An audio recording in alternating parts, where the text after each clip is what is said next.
Se sei fermo da tempo sullo stesso punteggio, è perché ti mancano le conoscenze per progredire.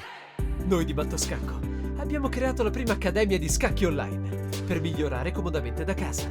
Vienici a trovare e scegli il corso più adatto alle tue esigenze. academy.mattoscacco.com. Ciao a tutti amici di Mattoscacco, ben ritrovati. Vi mostro subito una partita importantissima dell'uomo del momento.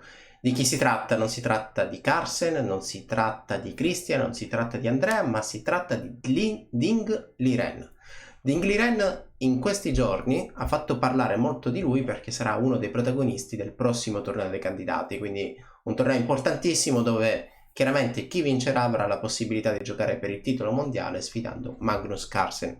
Perché ha fatto parlare di lui? Perché pur non avendo i requisiti qualche mese fa, dopo l'esclusione di Karjakin, giocatore russo che è stato escluso dalle competizioni sportive, qui potrebbe nascere un dibattito lunghissimo. Comunque dopo l'esclusione di Karjakin, Ding Liren ha dovuto giocare qualcosa come 24 partite in 2 mesi, quindi è riuscito in questo intento, in questo risultato, e quindi tra qualche settimana starà lì a Madrid insieme a tutti gli altri per giocare il torneo dei candidati.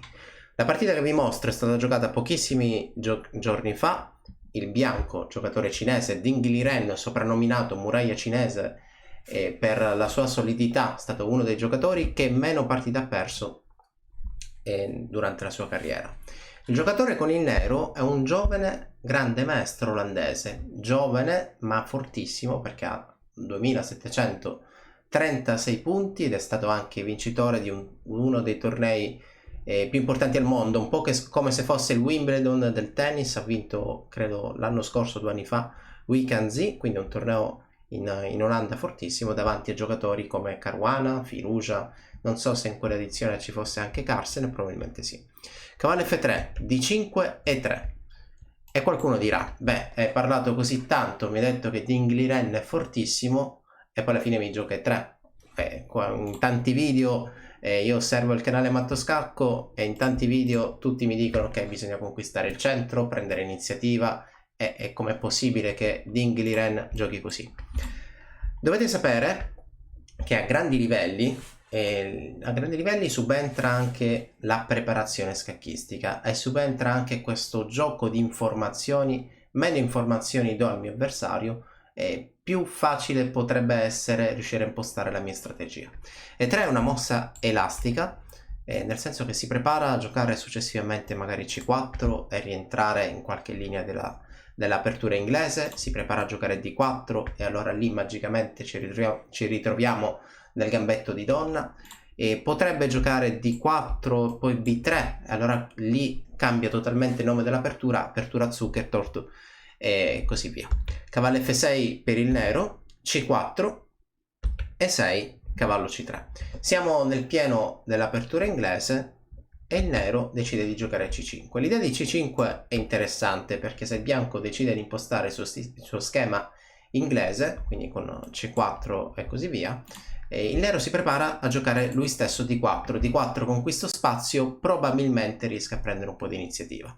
Come possiamo impedire questa presa di spazio? Giocando noi stessi da bianco D4, e dunque si raggiunge una posizione abbastanza simmetrica, se non fosse che il bianco abbia sviluppato il cavallo in C3, quindi il nero non si tira indietro, cavallo C6, bene, simmetria, posizione identica da una parte e dall'altra.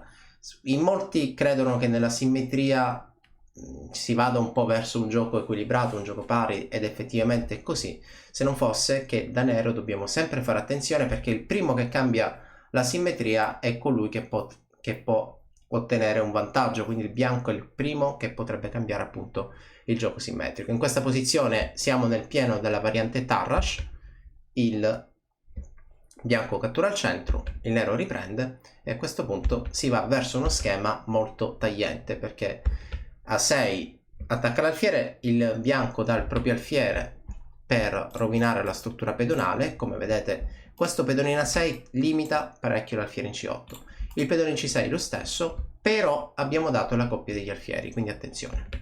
A rocco corto, mossa sicura, alfiere D6, e in questo momento il bianco gioca una mossa tematica. Il bianco solitamente in questo tipo di posizioni Così come nel gambetto di donna aspetta che l'avversario muova l'alfiere per poi catturare e guadagnare appunto una mossa contro quell'alfiere. Cosa abbiamo in questo momento? Il nero, giocatore molto creativo, giovane e molto forte, ha la coppia degli alfieri in un gioco aperto e ce ne accorgiamo subito perché il centro della scacchiera è totalmente libero. Abbiamo soltanto un pedone, quindi qua possiamo tranquillamente firmare e dire con certezza che la posizione sia aperta. Il bianco da parte sua cerca di bloccare sulle case deboli che si sono create. Ad esempio la casa C5 è una casa debole, non è più controllabile dai pedoni del nero, così come A5, così come A6, C6, D6. L'importante, e sarà tutta la strategia del gioco del nero, bloccare sulla casa C5. Il nero cercherà di bloccare sulla casa C5 e allora a quel punto avrà giocato una buona apertura. Arrocco corto per il nero, alfiere B2 e dopo alfiere D6, rientrando per cercare di attaccare, la mossa spontanea torre C1. Torre C1 punta il controllo, la conquista della casa C5 e poi chiaramente una torre su una colonna semiaperta. È una di quelle mosse delle quali non abbiamo tanto bisogno di pensare. Alfiere G4 per il nero. E adesso è un momento interessante perché una mossa come cavallo A4, preparando il blocco, magari si prepara diciamo si espone a dei possibili controgiochi per il nero stesso, perché il nero ha un piano che è saltare qui, dato che mi manca l'alfiere che difende e mi schioda dalla fortissima inchiodatura che ho appena ricevuto. L'idea potrebbe essere cavallo qui, vado in avanti, torno indietro, faccio pressione su F3 e a quel punto la posizione potrebbe crollare. È una posizione difficile perché poi l'arrocco del bianco si sgretola, si apre e il nero ha chiaramente iniziativa.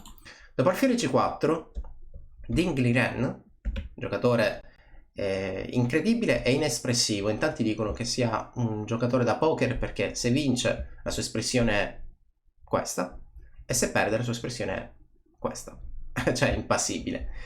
Ok, sì, parietto a parte, cavallo 2 per Ding Liren senza alcun timore perché in caso di alfiere per F3 riprendo di pedone e questa colonna che si è aperta poi la utilizzerò per posizionare una torre e attaccare, quindi questa è una posizione abbastanza comoda per il bianco. Il nero giustamente non ha cambiato in F3, ha giocato C5 per conquistare spazio e il cavallo allegramente, piuttosto che bloccare in C5, decide di dirigersi dall'altro lato. Qui in G3 chiaramente ha anche dei possibili salti da effettuare. Torre C8. Torre C8 sembra spontanea perché sosteniamo il pedone C, se riesco lo porto in C4, fantastico sarebbe portarlo in C3 e così via. Più va avanti più sarà un problematico, sarà un problema. Tuttavia il bianco, giocatore posizionale, gioca alfiere per F6 e qui sembrerebbe che c'è un pedone in presa perché se donna per F6 io catturo il mio pedone centrale, poi con i cavalli cerco di agguantare, di resistere, di bloccare un po' tutto e non ho alcun timore. Tra l'altro qui c'è una tattica che vincerebbe all'istante.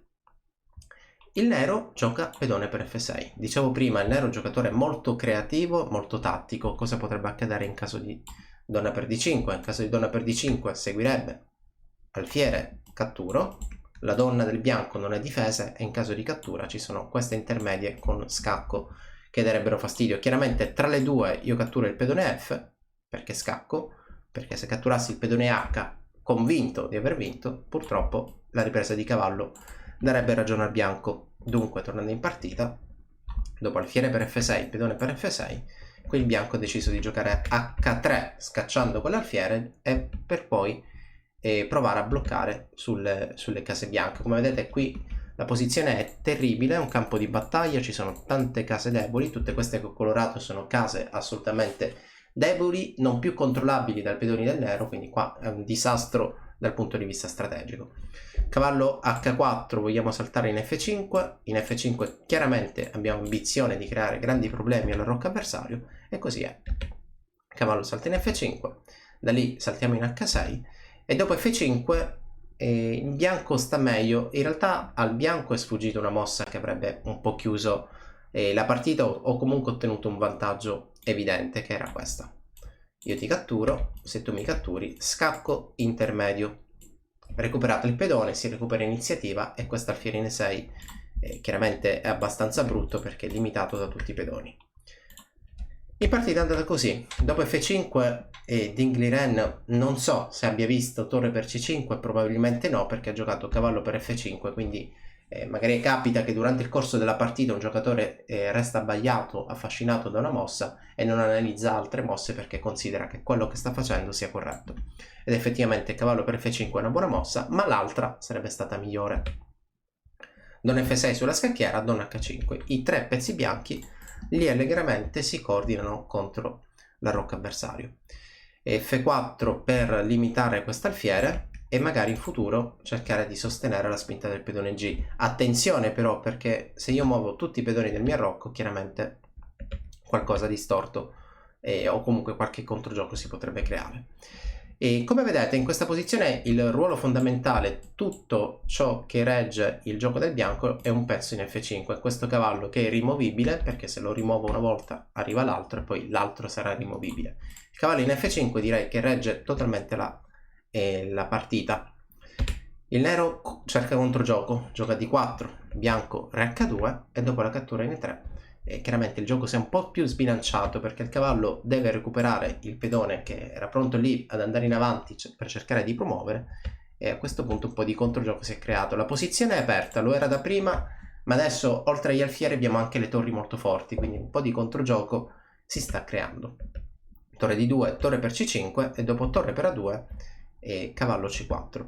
La partita prosegue, qui situazione un po' incerta, però il bianco aveva trovato un'idea, perché per come sta giocando adesso, tra poco vedremo qual è stata l'idea del bianco, e aveva trovato un'idea di attacco molto interessante, che è quella di nascondere il re in H4, ed è molto curiosa perché questo re in H4 di fatto è circondato dai propri pedoni e poi è come se io inizi la partita girando la scacchiera, perché come vedete nella colonna H ci sono un sacco di pezzi, di cui 4 lì del bianco dello stesso colore. L'idea di Re H4 è una silenziosa torre G3, ti voglio dare matto, coordinazione cavallo torre, matto in G8, devo difenderlo, torre D8 difende, ma dopo cavallo E5 arriva un'altra minaccia di matto, cavallo per F7. Quindi come vedete questa minaccia di alfiere per C5 viene neutralizzata da delle intermedie molto forti. Quindi cavallo E5, cavallo per F7, la mossa nell'aria. A questo punto probabilmente per sportività il nero cattura la torre, dopo cavallo per F7, scacco matto, la partita si conclude. Allora rivediamola, quindi cavallo F3, D5, come dicevo prima E3 mossa elastica per poi rientrare nella variante simmetrica della Tarrasch. Ricordate, nella simmetria chi prima cambia la simmetria è colui che prima può ottenere un vantaggio, e qui il bianco decide di isolare il pedone centrale al nero, giocando appunto la variante Tarrasch di cambio, dando il proprio alfiere. Il nero ha la coppia degli alfieri in gioco e il bianco ha un fortissimo, potente alfiere lungo la diagonale nera, quindi a questo punto torre C1 e il cavallo saltella lungo la scacchiera per dirigersi sul lato di re. Alfiere per F6 è un'ottima mossa anche dal punto di vista strategico. È evidente che qui il nero o vince perché crea una tattica, un controgioco incredibile, oppure strategicamente perderà lentamente. Ding Liren, giocatore nominato, così come dicevo prima, muraglia cinese per la sua solidità, chiaramente qui inizia a spremere poco a poco la posizione. Qui ha un vantaggio, torre per C5, ricordate, ve la dicevo prima, torre per C5 seguita da donna D4 avrebbe creato una posizione più semplice, ma qui probabilmente si complica un po' il gioco perché arriva il pedone D, tema della deviazione, si gioca tanto sul fatto che quest'alfiere da lontano poteva puntare il re del bianco, la partita continua e adesso non è più così facile, però è molto curioso il modo e la tecnica che ha trovato il bianco per vincere questa partita, ossia nascondere il proprio re lì verso il bordo della scacchiera per poi creare la minaccia di matto. Ti minaccio matto, difendi, arriva il cavallo e purtroppo per te adesso ci stringiamo la mano, la partita si conclude, vince il bianco. Spero che questa partita vi sia piaciuta, a me è piaciuta tantissimo, come sempre vi invito a seguire i social di Matto Scacco, scrivere nei commenti se avete qualche richiesta E adesso con questo video inizia una serie di video speciali dedicati ai protagonisti del prossimo torneo dei candidati. Appuntamento alla prossima!